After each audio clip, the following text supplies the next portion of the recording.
Vladar makes the save, a la Boucher 2010. The Flyers are going to the playoffs.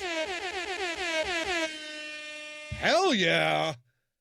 We get the X, baby. We are clinched. And so let's talk about that real quick before we talk about the final game here. Your initial thoughts here, bud, because it has been a very long 6 years. Long time. I was a little emotional. No.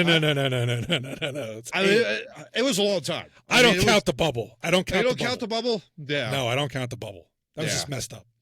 That totally was messed up. Absolutely. Yeah. I was pumped, man.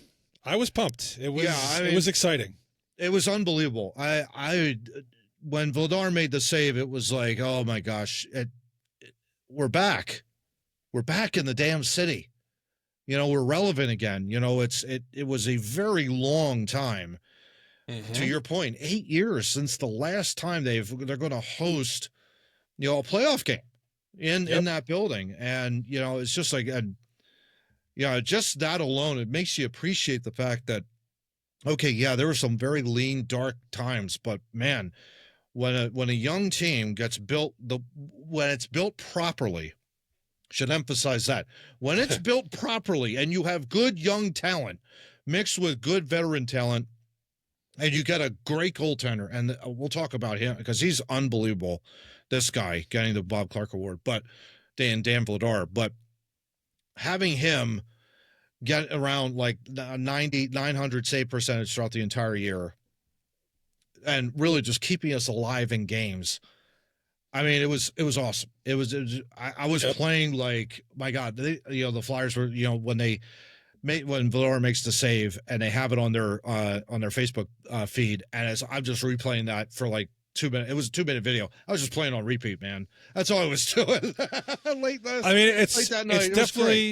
It's definitely a different feeling because we grew up with, the Legion of Doom, Primo, then you get to the Danny Briere years, and you were outside of like, what was it, 06, 07, when they missed. They were in the playoffs every year, and it just you kind of take it for granted. You've been out all these years now, and now we're back, and it was amazing. It's an amazing feeling.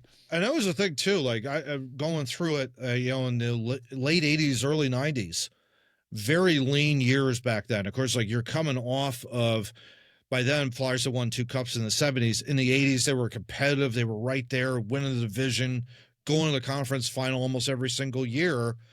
And then all of a sudden, the talent dropped off for like 4 or 5 years. And you have Gary Galley on defense and Terry Karkner. Oh, God. And then Lindros comes, and you start to see the talent. And you have the Crazy Eights line. But then John LeClair shows up, and the rest was history. You're right back into the playoffs at 94. You go all the way to the conference final at that point, and we were back. And this has that kind of feel to it, doesn't it? I mean, it's like you've got the young, hungry team in here, and it's like this is the beginning. bright.